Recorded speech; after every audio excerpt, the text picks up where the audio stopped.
The supermarket had become my escape, a place where the predictable rhythm of aisles and shelves felt oddly comforting.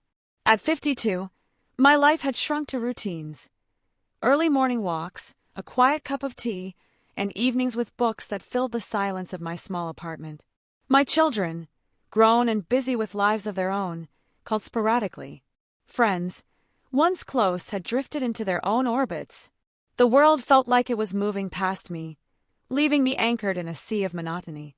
That Tuesday, like every other, I wandered into the grocery store armed with a list and no real expectations. I was reaching for a jar of marinara sauce when a voice startled me. "Let me help you with that." I turned and found myself looking into the warmest hazel eyes I'd ever seen. The young man, early 30s I guessed, had a gentle smile that seemed to light up the fluorescent-lit aisle. He easily plucked the jar from the top shelf and handed it to me. "Thank you," I said, my voice tinged with embarrassment. "No problem. These shelves aren't very forgiving," he replied with a chuckle. We exchanged pleasantries, and I learned his name was Ethan.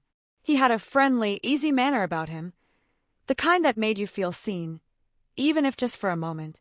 As we parted ways, I caught myself smiling, a rarity these days. The encounter should have been forgettable, but it wasn't. I found myself thinking about his smile, his voice, and the strange warmth that had crept into my chest. It wasn't the kind of spark I'd felt in years, not since my marriage dissolved into a distant memory.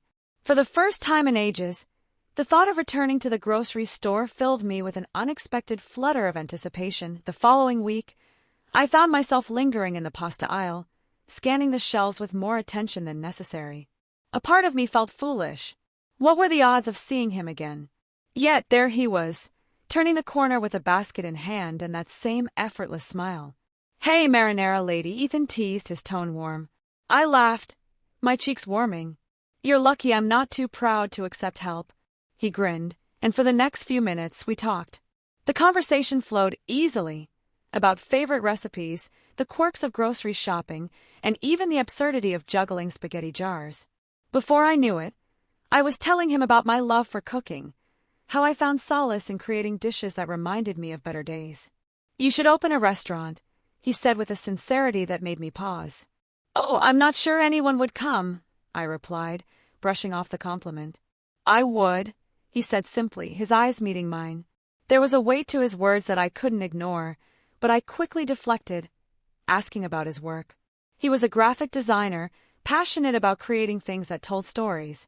It struck me how vibrant he seemed, alive in a way that felt contagious. Our chats became a regular occurrence. Each week, without fail, we would bump into each other. At first, it felt coincidental, but soon, it became clear that both of us were subtly arranging our schedules to align. He started sharing more about his life, how he was new to the area, how he missed the sense of community he had growing up. I found myself opening up too, in ways I hadn't in years. I told him about my children, my divorce, and the quiet loneliness that had settled in like an unwelcome guest. "I think you're stronger than you realize," he said one afternoon, his voice soft yet firm. His words stayed with me long after I'd left the store. In Ethan's presence, I felt something stirring, a forgotten part of myself awakening. It wasn't just his youth or his charm. It was the way he listened, the way he seemed to genuinely see me in a world that had long since stopped noticing. Little by little, the routine of my life began to shift. I started looking forward to our meetings, to the way he made the world feel just a bit brighter. And though I tried to dismiss it as nothing more than a budding friendship, deep down, I knew it was becoming something more. It happened on a Thursday. We'd spent nearly an hour in the small cafe next to the grocery store, talking over cups of coffee that had long gone cold.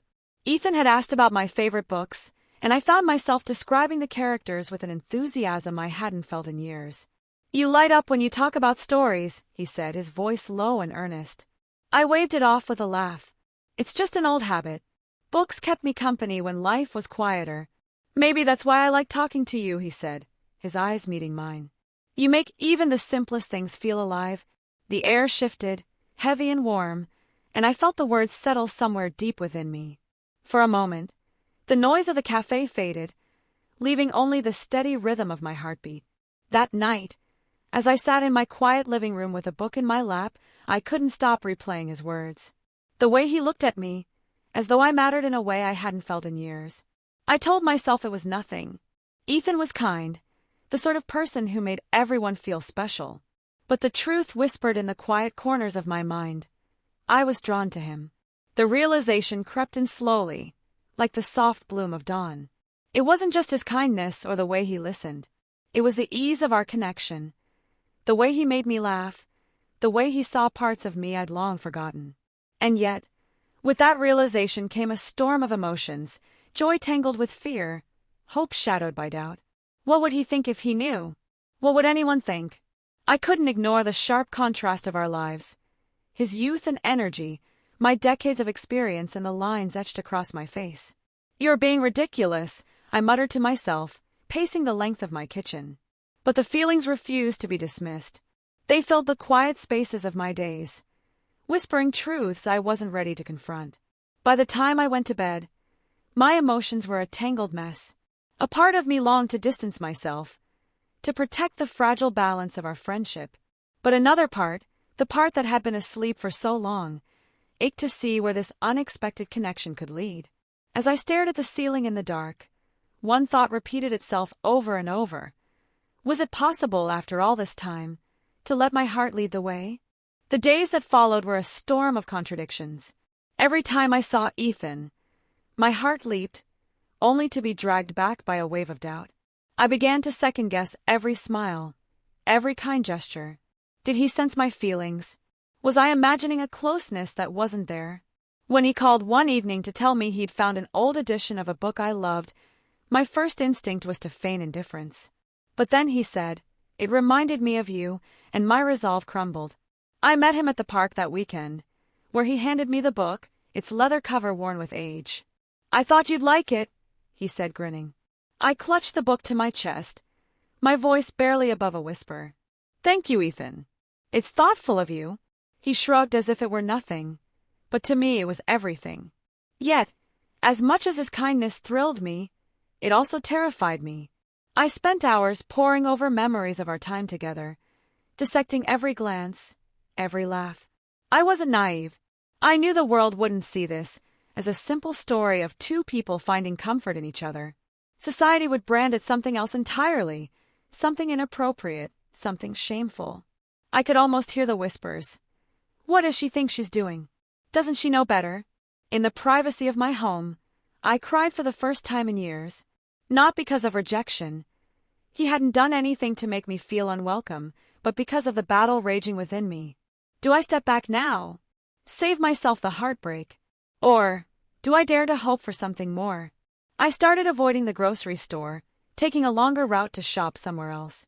It was ridiculous, I knew, but the thought of running into him, of seeing that easy smile, was too much to bear. But Ethan wasn't the type to let distance grow unnoticed. "You've been avoiding me," he said when he showed up at my doorstep one evening, holding a bag of apples and a crooked grin. "I what?" "No, of course not," I stammered, though my flushed cheeks betrayed me. "You're a terrible liar," he said, stepping inside without waiting for an invitation. As he set the apples on my counter, I realized how much I'd missed him in the days we'd been apart. "Are you okay?" he asked, his voice softening. "You seem distant." For a moment, I thought about telling him everything. The sleepless nights, the relentless self-doubt, the feelings I couldn't seem to shake. But the words caught in my throat. "I'm fine," I said, forcing a smile. He didn't look convinced, but he didn't push. Instead, he sat with me on the couch, flipping through the book he'd given me, sharing stories about his week. And just like that, the storm in my mind quieted, if only for a little while. That night, after he left, I stared at the empty space beside me on the couch and whispered to the silence. "What am I so afraid of?" The answer was simple. I was afraid of being seen. Not as the composed, reserved woman I showed the world, but as someone vulnerable, yearning, and open to love. Despite the odds, the idea struck me one quiet morning as I watered the geraniums on my balcony. It wasn't a grand revelation, but a small, persistent thought, like the first drop of rain before a storm. What if I invited him over? For weeks, I'd wrestled with my feelings in silence, hiding behind polite smiles and carefully measured words. But Ethan's presence lingered in my thoughts, refusing to fade. Every interaction with him, every laugh and shared moment, seemed to carve a deeper place for him in my heart. And yet, the notion of inviting him felt absurd. What reason could I give? I wasn't hosting dinner parties or game nights. My life wasn't filled with reasons to call someone over, let alone him. Still, the idea stayed with me, stubborn as a weed. Later that day, I stood in the middle of my kitchen, staring at a stack of recipe cards. I hadn't cooked for anyone but myself in years. My hands trembled as I flipped through them, searching for something simple yet meaningful. A dinner invitation, I decided. Not romantic, not overly casual, just a shared meal between friends. Or at least, that's what I told myself. I texted him before I could second-guess the decision. "Hi, Ethan. I was thinking of cooking tonight, and realized I always end up with leftovers. Would you like to join me?" I hit send and stared at the screen, my heart racing. Minutes stretched into what felt like hours before his reply appeared. "I'd love to. What time?" A wave of relief and exhilaration washed over me. I spent the rest of the afternoon preparing. The kitchen smelled of rosemary and lemon, the table set simply but thoughtfully. I caught my reflection in the mirror more than once, adjusting my hair or dabbing on a bit of lipstick, a habit I thought I'd long abandoned.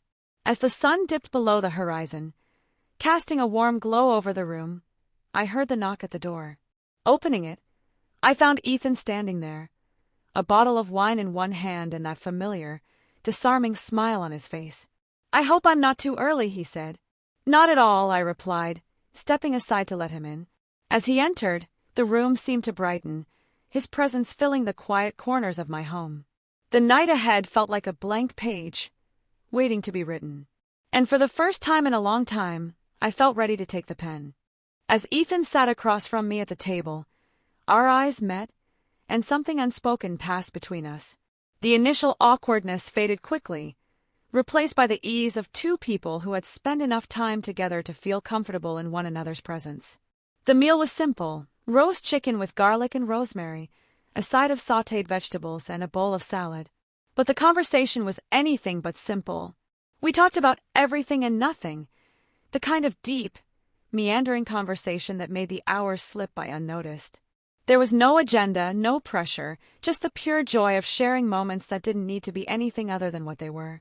I listened to him talk about his childhood, the places he'd traveled, the books that had changed his life. His voice had a softness to it, a warmth that made everything feel intimate, even when the subject matter was light. It felt so natural, too natural. I couldn't help but wonder if he felt the same stirrings of something more, the subtle tension that had begun to weave itself through our interactions. But I pushed those thoughts aside. We moved to the living room after dinner, the soft glow of the lamps casting a golden hue across the room. I offered him coffee, and we sank into the couch, both of us content to be in this quiet space together. And then, he looked at me in a way that made my heart flutter, the kind of look that you don't see coming, that takes you by surprise and makes you wonder if you've imagined it all. "I'm really glad we're doing this," he said, his voice quieter now, softer, as though he were letting down some invisible barrier. I smiled, not sure how to respond. I wanted to say something profound, something that would match the way my heart had suddenly started racing, but the words wouldn't come. Instead, I simply nodded, and then, without thinking, I reached out and touched his hand. It wasn't a grand gesture, but in that moment, it felt like the most intimate thing I could do. His fingers brushed mine, just enough to send a ripple of warmth through my chest. He didn't pull away. Instead, he gently squeezed my hand, his touch warm and reassuring, and I felt a rush of something deeper than friendship, something that both scared and excited me in equal measure. For a moment, we just sat there, the space between us charged with something palpable. There were no words, no grand declarations, just the quiet understanding that something had shifted, something that would forever change the way I saw him and, perhaps, the way he saw me. It wasn't the start of anything overtly dramatic, but it was the beginning of something new, something fragile but real. A connection I hadn't expected to form. And yet, here we were, both of us trying to navigate what it meant, unsure but hopeful, in a way that felt like we were on the edge of something we could no longer ignore.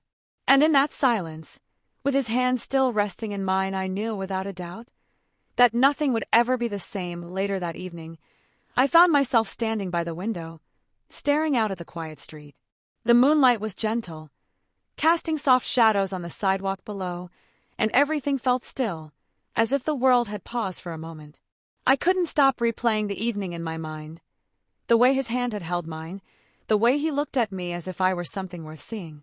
It was all so new, so unexpected, that it almost didn't seem real.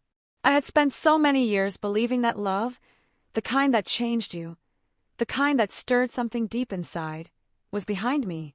I had convinced myself that the years ahead would be filled with comfortable routines, small pleasures, and the quiet acceptance of what had passed me by. The thought of love, real, messy, consuming love, felt like something that belonged to a younger version of me, a version that had faded into the background of my life. But then there he was, Ethan, the man who made me feel alive in ways I hadn't imagined possible. His presence in my life was a reminder that love didn't belong to any specific age. It didn't care about the lines on my face or the years I had lived. Love, when it was real, had no expiration date. I closed my eyes and took a deep breath, letting the weight of this realization sink in. The age gap, the societal expectations, the fear of judgment from others, all of it felt insignificant now, as if I could shrug it off like an old coat. What mattered was how he made me feel, how he saw me, not through the lens of time or age, but as I was in that moment, fully present and entirely human. I had spent so long hiding parts of myself, afraid of what others might think, of being labeled as foolish or naive. But with him, none of that mattered. I felt seen. I felt desired. I felt understood in a way that had eluded me for years. But there was still doubt. Still the lingering whisper of what others might say. What might happen if we let this thing grow beyond what it was? I wasn't naive enough to believe there wouldn't be challenges. Relationships like this didn't come without their share of obstacles. Age differences, societal judgments, the weight of expectations, these were not small things to ignore. But then I thought of him, the way he smiled when he saw me, the way his eyes lit up when we talked about things that mattered. I thought of his hand in mine, the way he hadn't pulled away when I reached for him, the way he had stayed, despite all the complications. And for the first time in a long time, I didn't care what the world thought. I didn't care about the judgments or the complications. What mattered was us. What mattered was the connection we had forged, fragile as it was, but real. Love wasn't supposed to fit neatly into boxes. It wasn't supposed to be dictated by age, by time, or by expectations. It was something that was lived, something that blossomed when you least expected it, and sometimes it came in ways that surprised you, changed you, and made you see the world in a completely different light. As I stood there, the soft light of the moon surrounding me, I made a promise to myself. I wouldn't let fear dictate this. I wouldn't let doubt take away what could be one of the most meaningful experiences of my life. Whatever happened, I would embrace it fully without holding back. Because for the first time in a long time, I felt truly alive, and that was worth everything. The days that followed felt like a new chapter unfolding. A part of me still hesitated, unsure if I was ready to face the world outside my quiet haven with Ethan by my side. But every moment we spent together, every conversation, every touch, filled me with a kind of peace I had never known. The uncertainty, the worry, the doubt, all began to fade into the background. What remained was a simple, undeniable truth. Love, at any age, was a gift. I thought about how easily I had accepted that love was something to be remembered, not sought after again. I had closed myself off from the possibility of experiencing that kind of deep, transformative connection. But now, in his presence, I realized that love wasn't a privilege reserved for the young. It wasn't something that had a shelf life or a timeline. Love could begin in the most unexpected places, at a grocery store, no less, and take root in the heart of anyone brave enough to recognize it. The world outside, with its judgments and its expectations, still loomed large. I couldn't deny that. People would talk, they would question, they would judge. But for the first time, I felt liberated from those opinions. I wasn't living for them. I was living for me. And for him. Ethan had changed me. Not just by bringing joy into my life, but by showing me that love wasn't confined by age or societal norms or the constraints of what was acceptable. He had made me realize that what mattered most was not the years we had behind us, but the ones we were willing to build together. And that I could do. We could do. Together. As I stood next to him in the kitchen one evening, his laughter filling the air, his hand resting lightly on the small of my back, I realized how much he had come to mean to me. He wasn't just a fleeting spark. He was a part of my life now, someone I had come to trust, to care for deeply, and to love in a way that I had never allowed myself to imagine. With him, I had rediscovered a piece of myself I thought I had lost, a piece of me that still longed for connection, for passion, for someone who would see me not for the years I had lived, but for the person I was. A person deserving of love, of joy, of all the beauty life had to offer. And so, with each passing day, I grew more certain that love could happen at any stage of life, no matter the obstacles. It wasn't about waiting for the perfect moment. It wasn't about meeting someone who fit into a mold. It was about being open to the unexpected, to the connections that make your heart race and your spirit soar. For anyone who had ever wondered whether love could truly happen later in life, I had my answer. It could. It does. It will if you let it. And now, as I looked at Ethan, smiling at me with that familiar warmth, I knew that this, whatever this was only the beginning.